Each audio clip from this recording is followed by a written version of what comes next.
Hello students, welcome to स्वा education. आज हम Madhya Pradesh food safety officer में क्लास नंबर 14 देखेंगे। अपने मॉक एमसीक्यू बूस्टर सीरीज में, मॉक टेस्ट सीरीज में जो भी प्रैक्टिस सेशन हम चला रहे हैं उसमें हम क्लास 14 देखेंगे एनिमल प्रोडक्ट प्रोसेसिंग के ऊपर।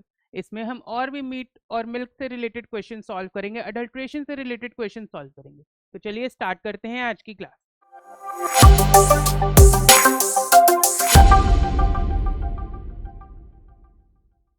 सबसे पहला क्वेश्चन है, what is the fat percentage.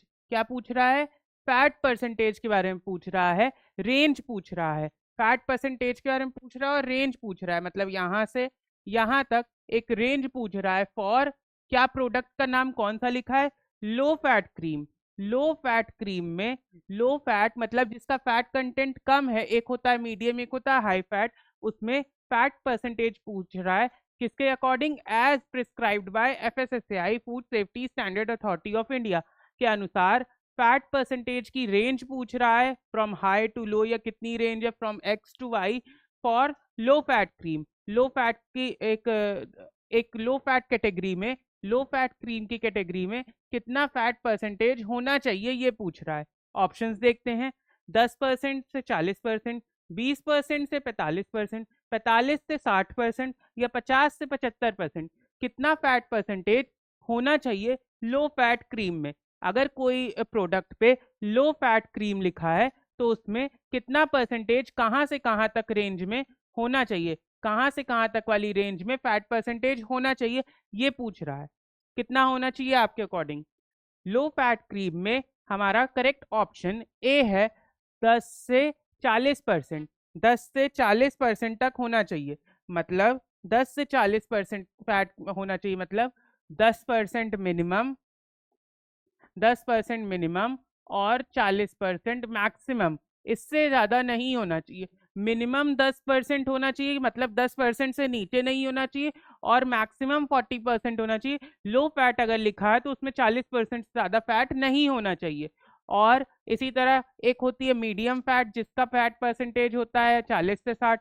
Heavy creams होती हैं जिसका 60 से अबव होता है फैट परसेंटेज। लेकिन हमारा यहाँ पे लो फैट क्रीम बोला है जिसमें फैट परसेंटेज 10 से 40% होना चाहिए। क्वेश्चन 2 अब देखते हैं, विच of the following is an example of soft चीज। डायरेक्ट क्वेश्चन आया है, हार्ड चीज, सेमी हार्ड चीज, सॉफ्ट चीज, वेरी सॉफ्ट चीज के बारे में क्वेश्चन पूछ रहा है। कैटेगरी किस पे बनाया है इसने? हार्डनेस एंड सॉफ्टनेस पे कैटेगरी बना के क्वेश्चन पूछ रहा है कौन सा गिवन ऑप्शन में से सॉफ्ट चीज है? कैम्बेम्बर्ट चीज, रॉकीफर्ट चीज, चेडर चीज। कौन सा इसमें से, या सारे ही, ऑल ऑफ दीज इसमें से सॉफ्ट चीज की श्रेणी में आएगा, सॉफ्ट चीज के कैटेगरी में आएगा? कौन सा सही ऑप्शन होगा इसमें से? ए, बी, सी या डी वाले में सारे ही कह रहा है ऑल ऑफ दीज, कौन सा सही होगा? तो हमारा करेक्ट ऑप्शन है कैम्बेम्बर्ट चीज। ये एक सॉफ्ट चीज है। क्या है? ये एक है सॉफ्ट चीज। रॉकीफर्ट चीज एक सेमी सॉफ्ट या सेमी हार्ड कह सकते हैं, सेमी सॉफ्ट या सेमी हार्ड चीज। और चेडर चीज एक हार्ड चीज के कैटेगरी में आता है, एक हार्ड चीज के कैटेगरी में आता है। चेडर चीज किस में आता है? हार्ड चीज में। रॉकीफर्ट चीज को हम ब्लू चीज भी बोलते हैं। हम क्या बोलते हैं इसको? ब्लू चीज। ये ब्लू वेन्स इसमें रहती है, कैरेक्टरिस्टिक फ्लेवर रहता है। कैमेम्बर्ट चीज सॉफ्ट चीज में आता है। पेंसिलिनियम कैमेम्बर्ट की वजह से बनता है, पेंसिलिनियम रॉकीफर्ट की वजह से रॉकीफर्ट चीज बनता है। चेडर चीज में different types of strains and starter cultures add किए जाते हैं, स्ट्रेप्टोकोकस, लैक्टोबैसिलस, लैक्टोकोकस वगैरह। तो ये इसका फॉर्मेशन होता है रेनिन काइमोसिन के प्रेजेंस में, कोगुलेटिंग एंजाइम के प्रेजेंट में, तो हार्ड चीज बनता है। क्वेश्चन 3, क्वेश्चन 3 क्या कह रहा है? Who is the father of white revolution. यहाँ पे डायरेक्ट क्वेश्चन पूछा है फादर ऑफ व्हाइट रेवोल्यूशन के बारे में। व्हाइट रेवोल्यूशन सबसे पहले हमको देखना है, व्हाइट रेवोल्यूशन किस प्रोडक्ट से, किस फूड आइटम से रिलेटेड है। व्हाइट रेवोल्यूशन हमारा मिल्क प्रोडक्ट से रिलेटेड है, मिल्क एंड मिल्क प्रोडक्ट से रिलेटेड है, और उसमें भी मिल्क के प्रोडक्शन से रिलेटेड है, मिल्क के प्रोडक्शन से रिलेटेड है। तो यहाँ पूछ रहा है फादर ऑफ व्हाइट रेवोल्यूशन कौन है? फादर ऑफ व्हाइट रेवोल्यूशन का मतलब किसने व्हाइट रेवोल्यूशन की स्टार्ट की थी, कौन इंट्रोड्यूस किया था, जिसकी वजह से सरप्लस मिल्क का प्रोडक्शन हुआ इंडिया में।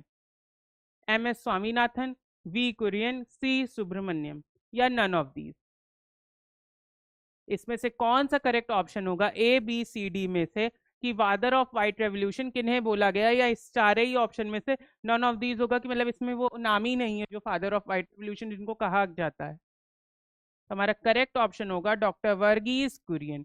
डॉक्टर वर्गीज कुरियन ने उनको फादर ऑफ व्हाइट रेवोल्यूशन कहते हैं। उन्होंने ऑपरेशन फ्लड की स्टार्ट की था, ऑपरेशन फ्लड स्टार्ट किया था।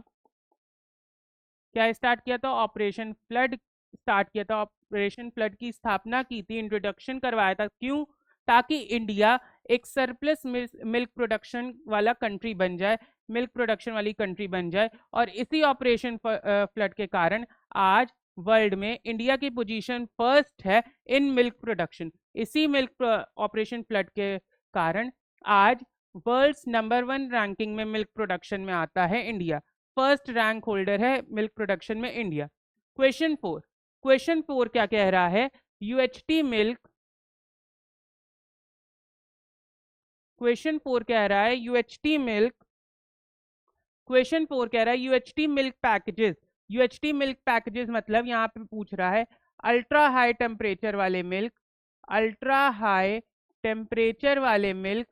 क्या मतलब उनके पैकेजेस में क्या, हम मिल्क पैकेजेस जो अल्ट्रा हाई टेम्परेचर का रहता है उसमें क्या होता है, ये पूछ रहा है। According to the given options, can be stored in the dry food stores till the use by date, packages should be refrigerated to extend the shelf life, shelf life को एक्सटेंड करने के लिए use by date, once open they should be used within 15 days, या get a layer of cream on the surface if they are refrigerated. इसमें से correct option कौन सा होगा? तो इसमें से करेक्ट ऑप्शन होगा option A, can be stored in a dry fruit store. Dry food store में हम स्टोर करते हैं यूज बाय डेट तक। Question 5, what will be the minimum weight of a full fat ice cream in grams per litre as given by FSSAI? Grams per litre में FSSAI कितना बोला है full fat ice cream जो है उसका मिनिमम वेट होना चाहिए। मिनिमम वेट का मतलब ये नहीं है कि 1 लीटर पूरा ही आइसक्रीम है, उसमें ओवर एंड एयर इनकॉर्पोरेटेड जो है वो भी इंक्लूडेड रहता है। तो कितना फुल फैट क्रीम में ग्राम पर लीटर में minimum weight of the ice cream mix, जो भी आइसक्रीम मिक्स है, होना चाहिए? 425 ग्राम, 475 ग्राम, 500 ग्राम या 525 ग्राम पर लीटर? कितना होना चाहिए मिनिमम वेट ग्राम पर लीटर में? FSSAI ने जितना बोला है फुल फैट आइसक्रीम के लिए। तो हमारा करेक्ट ऑप्शन ऑप्शन डी है, 525 ग्राम पर लीटर होना चाहिए आइसक्रीम मिक्स या आइसक्रीम 1 लीटर में। और बाकी ओवररन हो सकता है, जो भी एयर इनकॉर्पोरेट की गई है उसका वेट हो सकता है। क्वेश्चन 6, ग्रीन चीज इज, ग्रीन चीज नाम ग्रीन है लेकिन ये ग्रीन चीज, इसका ग्रीन कलर से कोई लेना देना नहीं है। ऑप्शंस देखते हैं। Cheese with externally added green colour, externally हमने ग्रीन कलर ऐड किया नहीं। Cheese with a natural green colour, cheese before ripening या cheese after ripening. Green colour, जैसा कि मैंने बताया, ग्रीन चीज का ग्रीन कलर के साथ कोई लेना देना नहीं है, ग्रीन कलर के साथ कोई लेना देना नहीं है ग्रीन। तो ये दोनों ऑप्शन तो वैसे ही कट गया क्योंकि इसमें एक्सटर्नली ऐड कर रहे हैं, इसमें नेचुरल ग्रीन कलर है। अब बचे ये दोनों ऑप्शन, कौन से बचे? ये दोनों ऑप्शन सी डी बचे। अब इसमें हमको देखना है ग्रीन चीज किसको बोलते हैं। ग्रीन चीज, चीज बिफोर राइपनिंग या cheese after ripening? Ripening, maturing, curing मतलब उसका फ्लेवर डेवलपमेंट करना। राइपनिंग का यहाँ क्या मतलब हो गया? मैच्योरिंग करना चीज की, मैच्योरिंग करना, क्यूरिंग करना, राइप करना। राइप मतलब उसको कैरेक्टरिस्टिक टेस्ट देना, कैरेक्टरिस्टिक एसिड का डेवलपमेंट कराना, कैरेक्टरिस्टिक अरोमा फ्लेवर देना। तो ग्रीन चीज यहाँ पे किसको बोला गया है? सी या डी ऑप्शन में से, क्योंकि ग्रीन कलर से तो कोई लेना देना नहीं है, तो ग्रीन कलर वाले ऑप्शन तो पहले ही कट गए। अब हमारा करेक्ट ऑप्शन सी या डी में से कौन सा होगा? सी या डी में से हमारा करेक्ट ऑप्शन है ग्रीन चीज, चीज बिफोर राइपनिंग होता है। चीज बिफोर राइपनिंग, जब हम पैराफिनिंग करते हैं, चीज का जब हम ब्लॉक बना लेते हैं, उसको पैराफिन वैक्स में डिप करते हैं, तो जब हम उसको निकालते हैं जब पैराफिन वैक्स से, तब उसको कहते हैं ग्रीन चीज। ग्रीन चीज हम क्यों कहते हैं? क्योंकि वो मेच्योर नहीं होता है, वो नो मैच्योर होता है, न्यू मैच्योरिटी उसमें कुछ नहीं होती, न्यू करिंग होती है, उसमें कोई भी तरह का मैच्योरिंग नहीं की गई होती, कोई भी तरह का क्योरिंग नहीं, राइपनिंग नहीं होती, उसका टेस्ट बहुत ही माइल्ड एसिड डेवलपमेंट होता है, उसका टेस्ट ब्लैंड होता है, एकदम टेस्टलेस वाला होता है, कोई भी फ्लेवर डेवलपमेंट नहीं हुआ रहता है। इस वजह से उसको हम ग्रीन चीज बोलते हैं।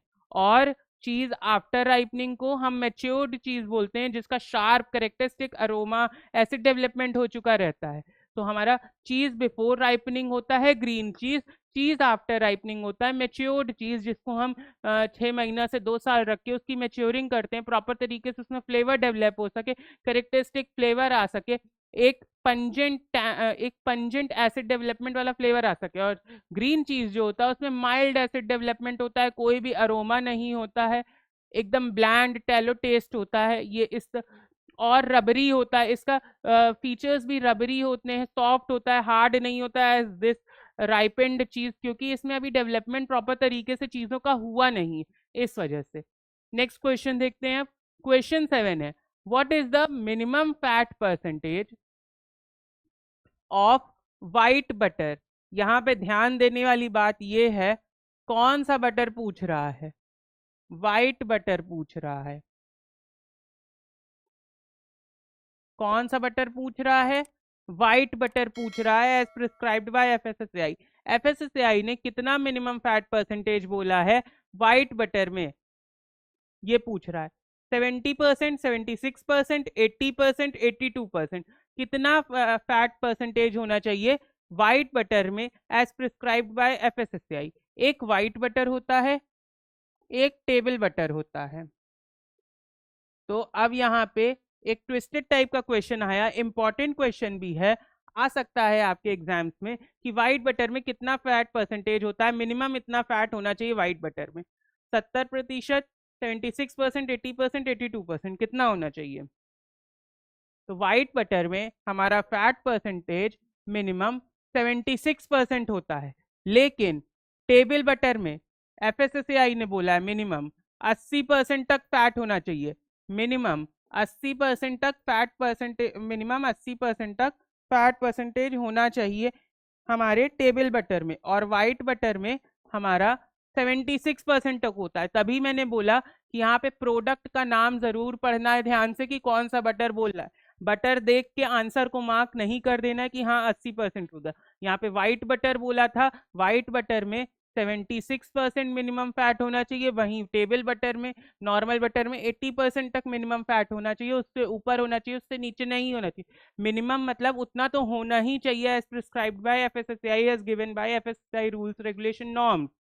Question 8, cheese maturation is connected with, cheese maturation, cheese की राइपनिंग क्यूरिंग कनेक्टेड किसके साथ होती है, aspergillus niger, aspergillus oryzae, penicillium camemberti, penicillium chrysogenum, किससे कनेक्टेड है चीज की मैच्योरेशन, एस्परजिलस के दोनों स्ट्रेन्स या पेनिसिलिनियम के दोनों स्ट्रेन्स में से किससे कनेक्टेड है, ए बी सी डी। तो हमारा करेक्ट ऑप्शन सी है, पेनिसिलियम कैमेम्बर्टी, यहाँ पे राइट ऑप्शन होगा as given in the options. ये ऑप्शंस के अकॉर्डिंग मैं मार्क कर रहा हूँ कि हाँ ये माइक्रोब या ये बैक्टीरिया रिस्पॉन्सिबल है, ये ईस्ट मोल्ड रिस्पॉन्सिबल है। अगर दूसरे ऑप्शंस होते तो उस अकॉर्डिंगली मार्क किया जाता। Aspergillus niger and Aspergillus oryzae ये डिफरेंट टाइप्स ऑफ प्रोडक्ट्स बनाने के लिए यूज होते हैं, पेंसिलियम ये एंटीबायोटिक की तरह यूज होता है। तो यहाँ पे सबसे बेस्ट फिट ऑप्शन है चीज बनाने के लिए कैमेम्बर्ट चीज, इसी के स्टार्टर कल्चर ऐड करने से बनता है। तो यहाँ पे चीज मैच्योरेशन किससे कनेक्टेड है, पेंसिलिनियम कैमेम्बर्टी। Question number 9, the quality of which of the following milk product is affected by the presence of bacteriophage in milk। Important question है, क्वालिटी पूछ रहा है, quality of which of the milk product. अब यहाँ पे different milk products दिया है, खोया, आइसक्रीम, चीज, नन ऑफ दीज, ये तीनों वो दिए हैं।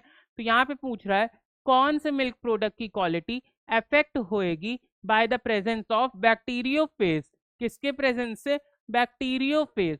बैक्टीरियोफेज एक वायरस है, क्या है, वायरस है जो बैक्टीरिया को अटैक करता है, वायरस विच अटैक्स बैक्टीरिया।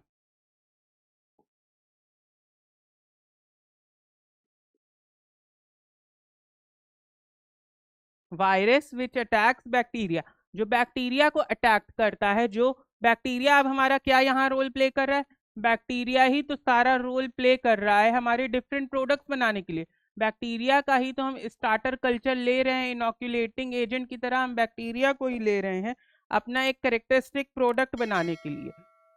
जो भी हमको कैरेक्टरिस्टिक टेस्ट फ्लेवर चाहिए, हम डिफरेंट डिफरेंट बैक्टीरिया के strain, different different starter culture के strain according to the product ले रहे हैं। जैसे लैक्टोबैसिलस एसिडोफिलस, एसिडोफिलस मिल्क बनाने के लिए बुल्गारिकस हम ले रहे हैं, योगर्ट बनाने के लिए थर्मोफिलस बुल्गारिकस का म्यूचुअल बेनिफिटेड स्टेट में हम योगर्ट बना रहे हैं, बुल्गारियन मिल्क बनाने के लिए लैक्टोबैसिलस बुल्गारिकस ले रहे हैं। तो डिफरेंट स्ट्रेन हम ले रहे हैं डिफरेंट टाइप्स ऑफ प्रोडक्ट बनाने के लिए, डिपेंडिंग हमको कैसा फाइनल प्रोडक्ट चाहिए। तो बैक्टीरिया ही को अगर अटैक कर देगा वायरस, अगर वायरस बैक्टीरिया को अटैक कर देगा तो हमारे फाइनल प्रोडक्ट का जो फाइनल प्रोडक्ट है उसकी क्वालिटी हैम्पर करेगी, उसकी क्वालिटी खराब हो जाएगी, वो हाइजीनिक क्वालिटी नहीं प्रिवेल कर पाएगा, उसकी safety, mouth feel, texture, flavour, sensorial characteristics उसकी खराब हो जाएगी। तो यही यहाँ पूछ रहा है कि बैक्टीरियोफेज जो है वो कौन से यहाँ पे मिल्क प्रोडक्ट्स जो लिस्टेड है उनको खराब करेगा, उनको स्पॉइल करेगा। जो सबसे ज्यादा इफेक्ट होएगा कौन सा इसमें से प्रोडक्ट, बैक्टीरियोफेज जो एक वायरस अटैक करता है बैक्टीरिया पे,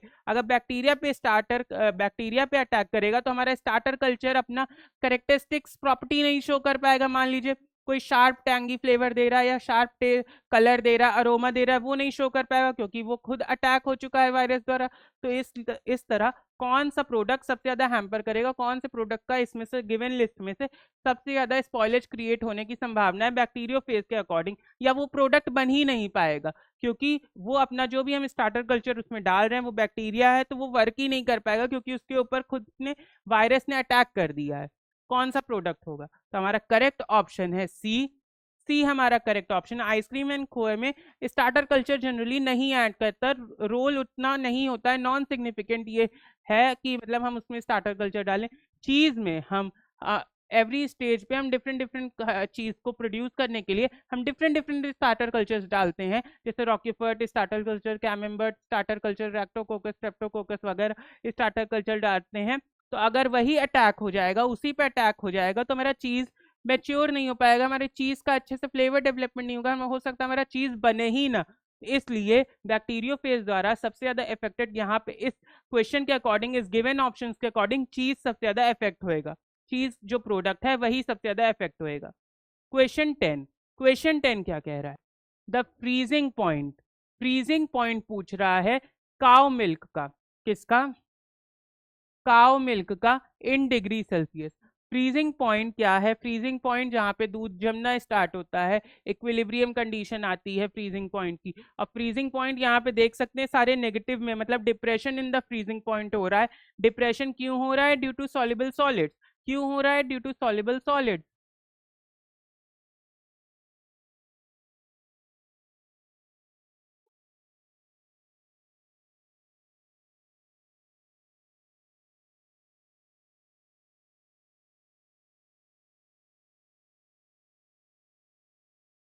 डिप्रेशन इन फ्रीजिंग पॉइंट क्यों हो रहा है, due to soluble solid. Soluble solid lactose, chloride, सारे मिक्सचर्स जो हैं दूध में प्रेजेंट हैं, उसकी वजह से डिप्रेशन हो रहा है। एक वाटर जो 0 डिग्री सेल्सियस पे जमता है उससे डिप्रेशन शो कर रहा है मिल्क। तो इसमें से करेक्ट ऑप्शन कौन सा होगा, -0.25 टू -0.35, -0.54 टू -0.59, -0.70 टू -0.75, -0.80 टू -0.85। इसमें से फ्रीजिंग पॉइंट काउ मिल्क का, फ्रीजिंग पॉइंट काउ मिल्क का कौन सा बेस्ट सूटेड है।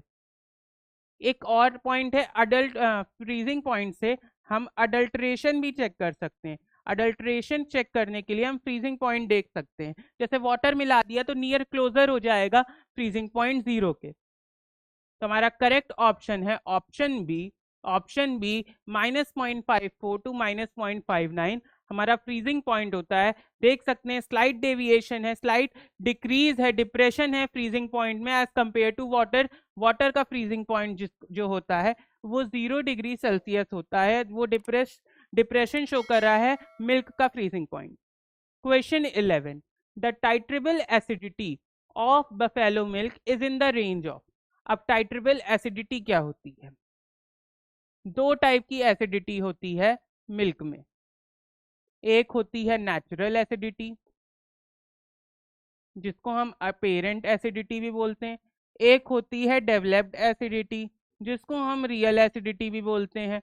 Natural acidity natural soluble solids की वजह से होती है, जैसे केसीन, फॉस्फेट, सिट्रेट की वजह से। Developed acidity storage and transportation की वजह से होती है, स्टोरेज एंड ट्रांसपोर्टेशन की वजह से होती है। मिल्क स्पॉयल होने लगता है बैक्टीरिया के प्रेजेंस में, जिससे पीएच डिक्लाइन होने लगता है, एसिडिटी इंक्रीज होने लगती है। तो natural acidity and developed acidity से बनता है टाइट्रेबल एसिडिटी। यहाँ पे पूछ रहा है टाइट्रेबल एसिडिटी, लेकिन ध्यान देने वाली बात है किसकी पूछ रहा है, बफेलो मिल्क की टाइट्रेबल एसिडिटी पूछ रहा है, is in the range of. Options देखते हैं, 0.1 to 0.11, 0.12 to 0.13, 0.13 to 0.14, 0.14 to 0.15। कितनी टाइट्रेबल एसिडिटी होनी चाहिए? टाइट्रेबल एसिडिटी बफेलो मिल्क की 0.14 से 0.15 होती है, वहीं काओ मिल्क की 0.13 से 0.14 तक होती है। Question 12, the symbiotic culture of streptococcus thermophilus and L delbrueckii bulgaricus भी बोल सकते हैं, इसकी वैरायटी क्या है, bulgaricus, produces a product with a minimum titratable acidity. यहाँ पे ट्विस्ट कर दिया है क्वेश्चन को, इंपॉर्टेंट क्वेश्चन है, सिम्बायोटिक कल्चर है, मतलब दो बैक्टीरिया का सिम्बायोटिक कल्चर है, थर्मोफिलस एंड लैक्टोबैसिलस का सिम्बायोटिक कल्चर है, प्रोड्यूसेस अ प्रोडक्ट। अब सबसे पहले तो हमको यहाँ पे देखना है कि कौन सा प्रोडक्ट बनता है, क्या प्रोडक्ट बनता है, हमको तो यही नहीं पता। With a minimum titratable acidity of, कितनी टाइट्रेबल एसिडिटी, तब हम पता लगाएंगे। अब हम देखते हैं यहाँ पे कि ये क्या वर्ड बोल रहा है, सिम्बायोटिक कल्चर। सिम्बायोटिक कल्चर मतलब म्यूचुअल बेनिफिट वाली स्टेज है, म्यूचुअल बेनिफिट वाली स्टेज है स्ट्रेप्टोकोकस और लैक्टोबैसिलस के बीच में। ये लैक्टोबैसिलस और ये स्ट्रेप्टोकोकस थर्मोफिलस के बीच में म्यूचुअल बेनिफिट वाली स्टेज है, और उससे एक प्रोडक्ट बन रहा है। अब हम प्रोडक्ट देखते हैं, क्या बन सकता है, योगर्ट, योगर्ट बन सकता है, योगर्ट प्रोडक्ट बन रहा है। अब उसकी मिनिमम टाइट्रेबल एसिडिटी पूछा है, मिनिमम टाइट्रेबल एसिडिटी पूछा है, कितनी होनी चाहिए according to the FSSAI norms, जो भी वो उसमें म्यूचुअल बेनिफिट वाले स्टेज में ट्विस्ट किया क्वेश्चन को, दो बैक्टीरिया यूज हो रहे हैं जिससे एक प्रोडक्ट बना रहा है, हमने प्रोडक्ट ढूंढा क्या है, योगर्ट एक प्रोडक्ट बना रहा है, उसकी मिनिमम एसिडिटी पूछ रहा है कितनी होनी चाहिए, 0.6, 0.5, बोथ ए एंड बी या नन ऑफ दीज, कितनी होनी चाहिए। तो हमारा करेक्ट ऑप्शन है ऑप्शन ए, 0.6 होनी चाहिए टाइट्रेबल एसिडिटी मिनिमम योगर्ट की। Question 13, which of the following properties best describe freshly drawn milk. Important question है ये, विच of the following property best describe freshly drawn milk. Freshly drawn milk मतलब तुरंत fresh तरीके से lactate करा हुआ निकाला गया अडर से मिल्क की क्या प्रॉपर्टी होती है, एसिडिक होता है, बेसिक होता है, एम्फोटेरिक होता है, न्यूट्रल होता है।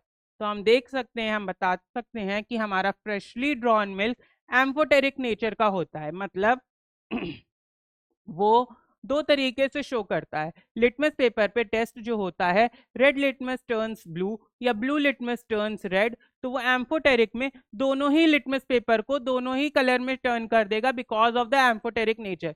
मीन्स हम अगर एम्फोटेरिक नेचर मिल्क का होता है, अगर हम उस मिल्क में रेड लिटमस डालेंगे, फ्रेशली ड्रॉन मिल्क में ध्यान रखना है, फ्रेशली ड्रॉन मिल्क में हम अगर रेड लिटमस डालेंगे तो वो ब्लू हो जाएगा, और अगर ब्लू लिटमस डालेंगे तो वो रेड हो जाएगा। इसी प्रॉपर्टी को हम बोलते हैं एम्फोटेरिक प्रॉपर्टी। ना कि एसिडिक होता है, बेसिक फिर कुछ समय रखने के बाद गैसेस निकलती हैं, स्केप आउट होता है, तो मिल्क का पीएच बदलता घटता बढ़ता रहता है। क्यों एसिडिटी, अभी हमने देखा अगर स्टोरेज कंडीशन प्रॉपर नहीं होगी, ट्रांसपोर्टेशन प्रॉपर नहीं होगा, तो एसिडिटी बढ़ जाएगी, खराब हो जाएगा, कोगुलेट हो जाएगा, वरना नेचुरल एसिडिटी तो 0.13 से 0.14 तक रेंज करती है। Question 14, as per the FSSAI what is the purpose of DART manual. DART manual का यहाँ पे पर्पस पूछा है, क्या है, to regulate milk production, to provide home based test for milk purity, to certified dairy farms, to set export standards. क्या है DART manual का? डार्ट मतलब डिटेक्शन फॉर अडल्ट्रेशन का, डार्ट का क्या मतलब हो गया, डार्ट का क्या मतलब हो गया, detect adulteration with rapid test.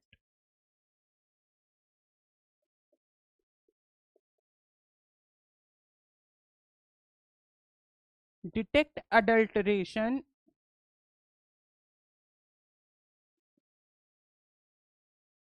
Rapid test, detect adulteration with rapid test. अब ये डार्ट मैनुअल जो है एफएसएसएआई द्वारा दी गई, वो क्या करती है, रेगुलेट करती है मिल्क के प्रोडक्शन को, या होम बेस्ड टेस्ट देती है फॉर मिल्क प्योरिटी, सर्टिफाई करती है डेयरी फार्म्स को, या एक्सपोर्ट स्टैंडर्ड्स बनाती है। तो हमारा करेक्ट ऑप्शन बी है, प्रोवाइड करती है होम बेस्ड टेस्टिंग प्रोसीजर, ताकि हम जनरल फूड आइटम्स की टेस्टिंग घर में ही कर सकते हैं।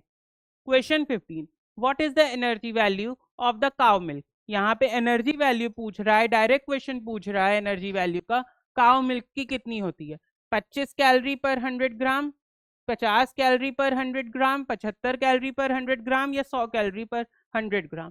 तो हमारा करेक्ट ऑप्शन सी होगा, 75 कैलोरीज पर 100 ग्राम काउ मिल्क की एनर्जी वैल्यू होती है। वहीं बफलो मिल्क की ऑलमोस्ट 100 कैलोरीज पर 100 ग्राम होती है।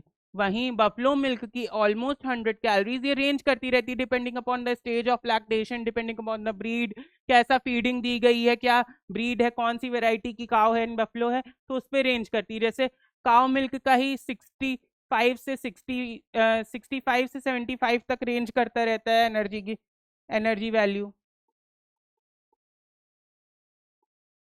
उसी तरह बफलो मिल्क की भी एक जनरल रेंज है 100 कैलोरी पर 100 ग्राम, लेकिन वो रेंज करती रहती है depending upon the stage of lactation, breed, क्या फीडिंग दी गई है, सीजन क्या चल रहा है उसकी।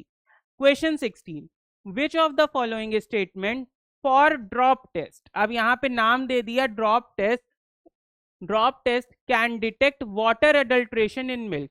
अब सबसे पहले ये डार्ट का एक टेस्ट है, मिल्क टेस्टिंग का, डार्ट बुक का एक टेस्ट है मिल्क टेस्टिंग का, उसकी प्योरिटी देखने का टेस्ट है। अब वाटर अडल्ट्रेशन कैसे देखेंगे, कौन सा स्टेटमेंट इसमें से करेक्ट है। A drop of milk flows quickly on a slanted surface, a drop of milk flows slowly on a slanted surface, a drop leaves a white trail on a slanted surface, या a drop does not flow on a slanted surface. इसमें से अगर water adulteration होगा तो पूछ रहा है कौन सा करेक्ट होगा statement, which of the following statement for drop test can detect water adulteration किया गया है मिल्क में। हमारा करेक्ट ऑप्शन इसमें से क्या होगा, ए बी सी डी। सब में पूछ रहा है कैसा फ्लो नेचर है, सारे में यही पूछ रहा है कैसा फ्लो नेचर है मिल्क का, उसी अकॉर्डिंगली पता लगाना है कि वाटर अडल्ट्रेशन हुआ है कि नहीं हुआ है। तुम्हारा ऑप्शन ए करेक्ट है, a drop of milk flows quickly on a slanted surface, drop of milk flows quickly on a slanted surface, मतलब बहुत जल्दी नीचे गिर जाता है। इस तरह स्लांटेड सरफेस पे ड्रॉप ऑफ मिल्क बहुत जल्दी ट्रैवल करता है, बिकॉज उसमें वाटर का अडल्ट्रेशन किया गया है। इस तरह ड्रॉप बहुत जल्दी स्लांट कर देता है बिकॉज उसमें वाटर का अडल्ट्रेशन किया गया है, उसके न्यूट्रिशनल एस्पेक्ट के साथ टैंपरिंग की गई है। Question 17, what is the minimum SNF percentage of yogurt and flavoured dahi. Minimum SNF पूछ रहा है, सॉलिड नॉट फैट का परसेंटेज पूछ रहा है, जैसे प्रोटीन, लैक्टोज हो गया, मिसलेनियस सब्सटेंस हो गए, तो ये कार्बोहाइड्रेट हो गया। तो what is the minimum SNF percentage of, किसमें पूछ रहा है, प्रोडक्ट स्पेसिफिक बोल दिया, योगर्ट एंड दही, अकॉर्डिंग टू किसके, सारा चीज हमको आंसर लगाना है अकॉर्डिंग टू एफएसएसएआई के अकॉर्डिंग हमको आंसर लगाना है, जितने उसने नॉर्म्स रेगुलेशन बनाए हैं मिल्क के अकॉर्डिंग, जो भी हम क्वेश्चन सॉल्व करें उसके अकॉर्डिंगली जो उसके नॉर्म्स हैं, जो उसके क्राइटेरिया सेट है, उस पे लगाना है हमको करेक्ट ऑप्शन पे टिक। तो what is the minimum SNF percentage पूछ रहा है योगर्ट एंड फ्लेवर्ड दही का। ऑप्शंस देखते हैं, 8.5, 8, 7.5, 7, कितना होना चाहिए सॉलिड नॉट फैट का मिनिमम परसेंटेज।